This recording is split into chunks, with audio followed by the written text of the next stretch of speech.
Democracy in Pakistan, hopes and hurdles. Successive events and activities have taken place that make it crystal clear that there are hopes as well as hurdles in the way of democracy in Pakistan. On the one hand, the imposition of martial law by the military has become a distant stream now. Democratic leaders have turned mature. The democratic governments have not only shown distinguished performance but also smoothly transferred power to another government as per election result for the first time in the history of Pakistan.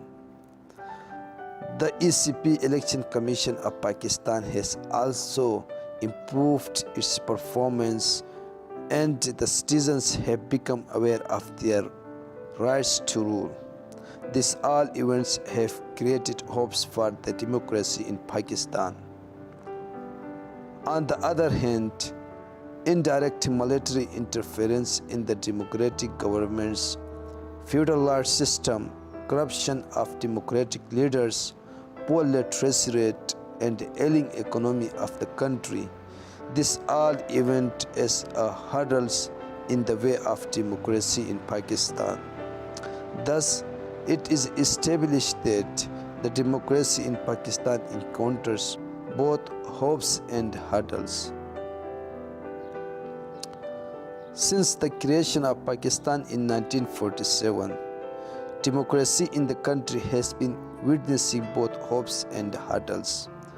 The founder of Pakistan, Quaid-e-Azam Muhammad Ali Jinnah, was keen to introduce democratic system in Pakistan. However, his sudden death impeded its proper imposition. Liaquat Ali Khan afterward carried the vision of Jinnah, but he failed to give it in a practical shape. Imposition of martial law by dictator Ayub Khan closed all the door of democracy. Zulfikar Ali Bhutto appeared in the political screen and injected a new blood of hope for democracy in Pakistan. He pressurized General Yahya to hold election.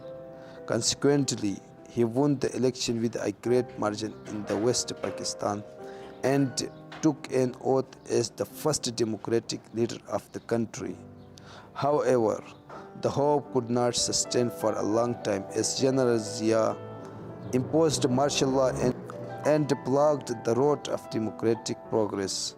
After Zia, democracy was seen, but it remains fragile and weak, and gave green signal to another dictator, General Pervez Musharraf, who ruled till 2008. After Musharraf, the democracy in Pakistan has been witnessing good days because it continues till today without any hurdle. Hence, democracy in Pakistan witnessed both hopes and hurdles in past.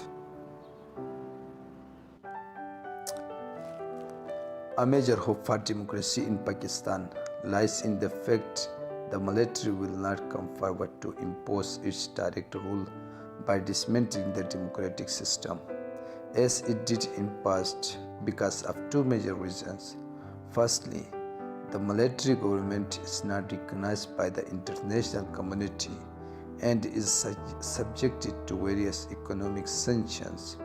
Pakistan is currently in the process of development because of the initiation of CPEC, cannot afford sanctions at its critical stage. Our sensible and well-trained army knows that fact very well. Secondly, martial law is often imposed under the patronage of a superpower. At present, Pakistan's relation with the USA remain abysmal. Therefore, the army will avoid taking reign of the government directly. As much, martial law is no absolute, and the democratic government will continue to rule Pakistan. Another hope for democracy in Pakistan is created in the form of maturity among the democratic leaders. In past, one democratic party conspired against another ruling party and stalled democratic progress. For example, Pakistan National Alliance (PNA) staged protest against Zulfikar Ali Bhutto after 1977 general elections, claiming the election being rigged. The issue could have been resolved through political settlement, but they demanded the removal of Bhutto and the imposition of Islamic rule. Consequently, the military got an opportunity to impose martial law under Zia in 1977 and obstructed the path of democracy. Besides, Nawaz Sharif, while Chief Minister of Punjab, created problems for Benazir Bhutto and tried hard to remove her government. Similarly, Benazir Bhutto played a role to remove Nawaz Sharif in 1993. The both democratic leaders celebrated ouster of each other for the government and distributed sweets among their supporters. At present, the democratic leaders avoid taking such actions that could impede the democratic progress. For example, during 2008 Pakistan People's Party government, Nawaz Sharif was engaged in a verbal war with Zardari, but did not stage protest to remove him. On the other hand, Zardari got an opportunity to remove Nawaz government during Imran Khan's continuous protest in Islamabad. However, he realized that it would play in the hand of anti-democratic elements. Thus, the democratic leaders have not turned mature and avoid taking any step that could harm the civilian rule. The good performance of successive democratic governments has also contributed towards the well-being of the democracy in Pakistan. The democratic governments are heading towards betterment. For instance, the existing government is better than previous government, and the upcoming will have undergone well more improvement. The democratic government of Pakistan People's Party from 2008 to 2013 faced numerous challenges of extremism and terrorism. However, the next democratic government under Nawaz Sharif successfully resolved those challenges and brought peace. The existing government under PTI is facing daunting economic challenges, but is taking stringent measures to overcome them. Thus, the better performance of the governments has proved that fact that civilians can also run the country effectively and has left no room for the army to interfere in the administration directly.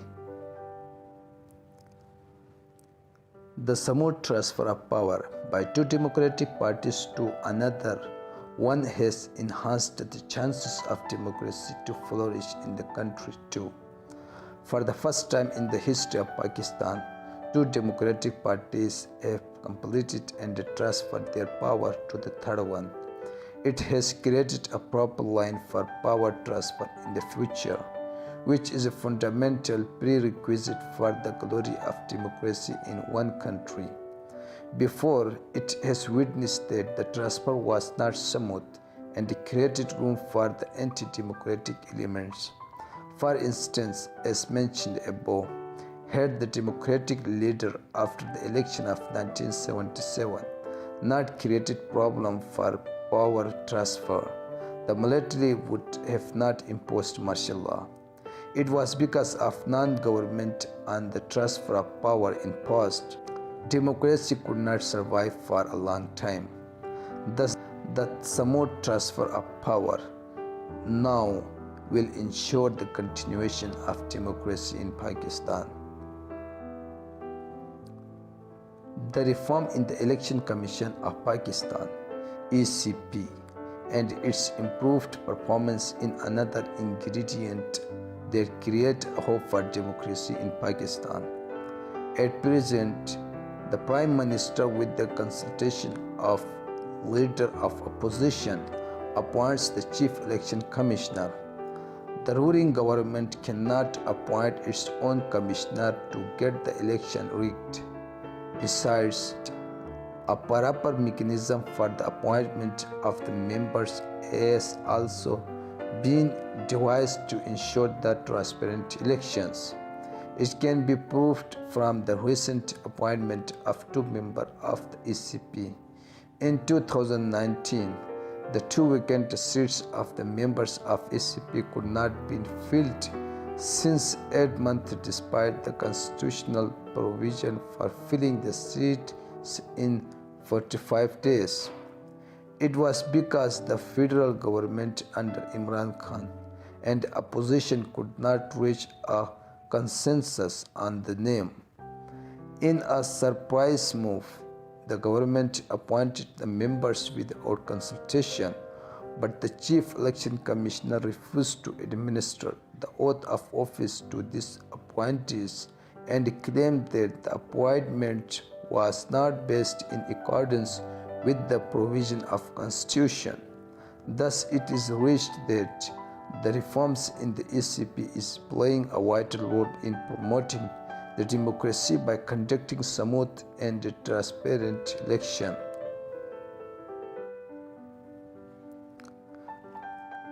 The citizens of Pakistan have now turned aware about their rights to rule the country, and it is a good sign for the development of democracy. Before, many citizens welcomed the dictator because the democratic leaders failed to improve their lifestyle. However, the people in uniform could not satisfy their needs as well. As a result, they have turned against dictators too.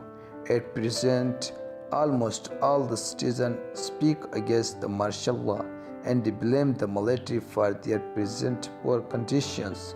Now, instead of welcoming their rule, they will stand against them in the same way.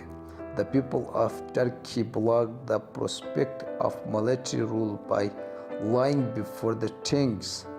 Thus, the local citizens now loathe martial law, and it is a good for the prosperity of democracy in the country.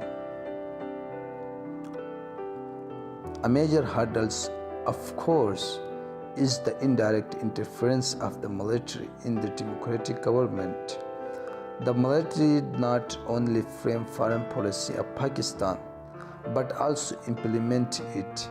The civilians has no say in the policy towards India, Afghanistan, and the US.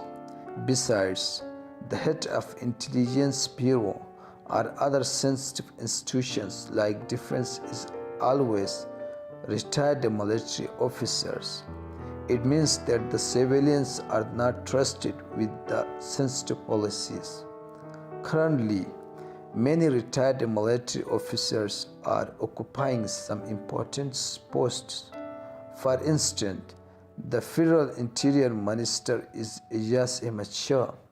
He is a former head of Intelligence Bureau and a retired army officer.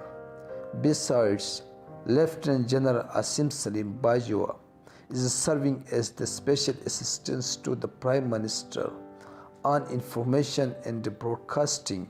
He is a retired Pakistani three-star general. Thus, the indirect rule of the military does not bode well for the democracy in Pakistan. The feudal law system is acting as the stumbling rock in the way of democracy in Pakistan. Democracy relies on the vote of the local citizen. However, in Pakistan, some feudal lords enjoy full control over the authority and the decisions of people in their respective areas. Normally, these feudal lords own thousands of acre agricultural lands, and almost all the people living in the village act as their farmer. These people rely on them economically. It is therefore during elections they vote only a candidate told by their feudal lords. They do not act on their own interest, but over the command of their superiors. In many cases, these feudal lords contest election themselves. Consequently, they win the election no matter how corrupt they are and from which political party they contest. Thus, the system of feudal lord is the basic hurdle in the way of democracy in Pakistan. The fact that almost all the democratic leaders are corrupt also contributes to the fragility of the democracy in Pakistan. They mostly work for the wider self-interest rather than the interest of the country and its citizens often being elected. They also favor the non-transparent appointment of the government servants to fill the institutions with their own people. Besides, they use the public funds for their personal expenditure and deem it below their dignity to not make piles of illegal money. They use the same money to win the elections. It was proved by the recent accountability campaign of PM Imran Khan. Under his drive, the main leader of the two main democratic parties were arrested on the account of corruptions. The Panama Leak also reveals some names of the democratic leaders, including former PM Nawaz Sharif. Because of their corruption, the local people disliked democracy and sometimes talked in favor of authoritarian rule. Hence, the corruption of democratic leaders is blocking the road of democracy in the country. The poor literacy rate of Pakistan is negatively affecting the performance of democratic governments very badly. It is known fact that the democratic system is successful in the countries where the literary rate is good.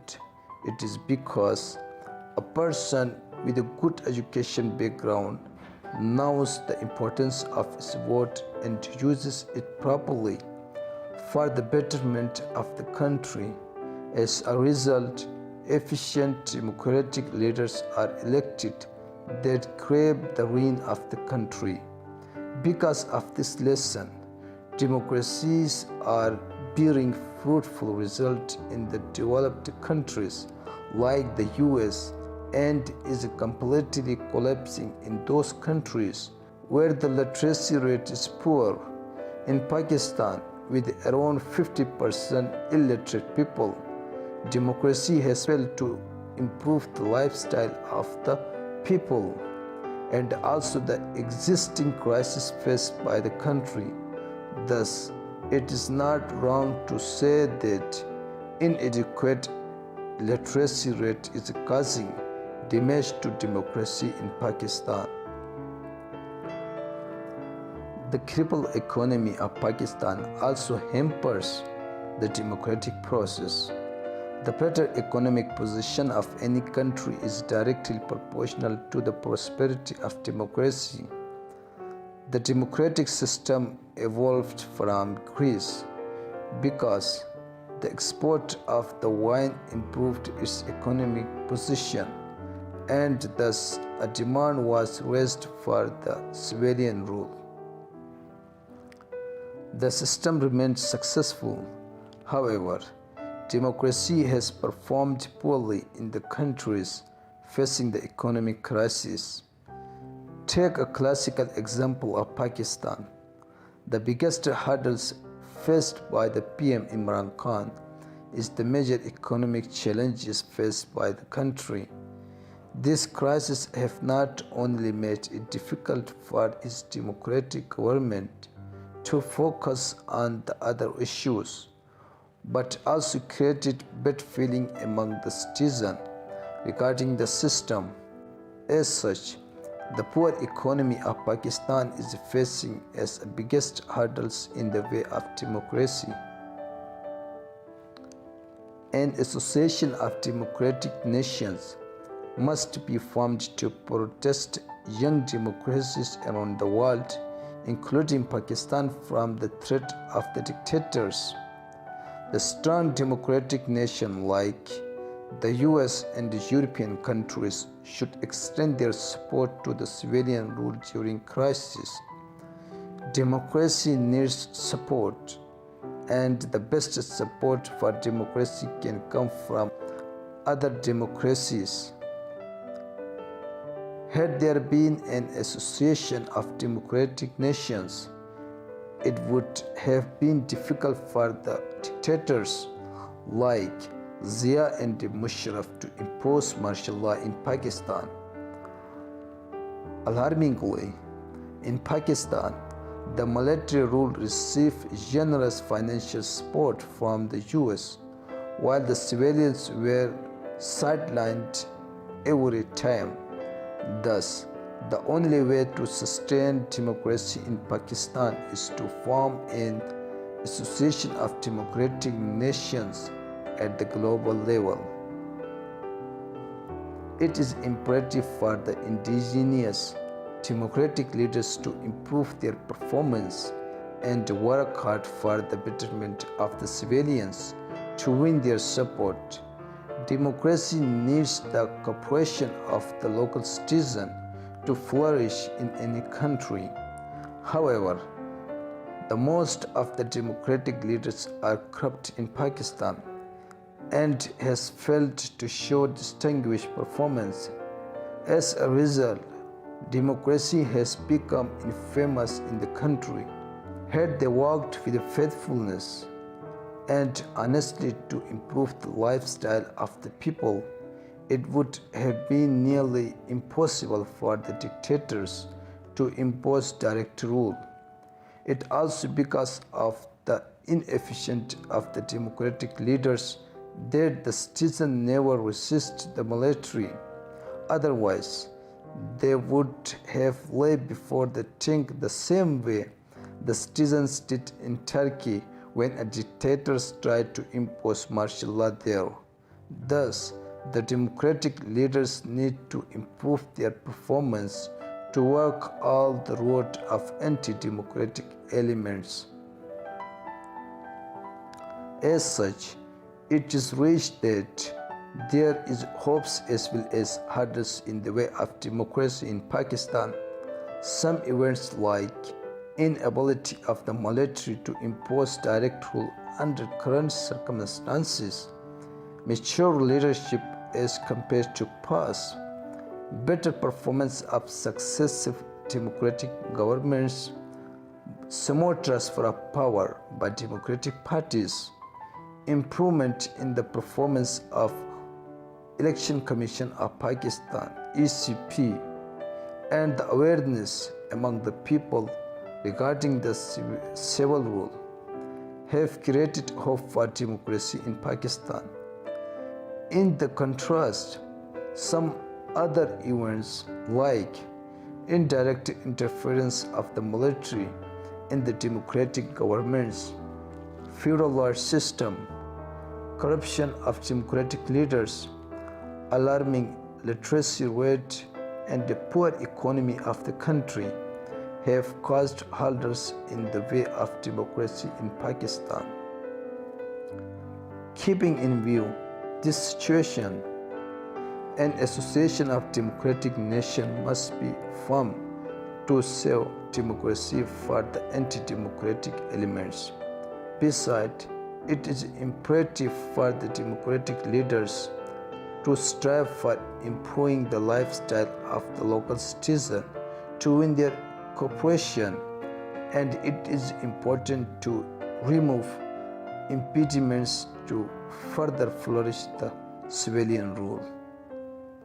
Thanks for watching. Subscribe our YouTube channel for more informative videos and press the bell icon for latest updates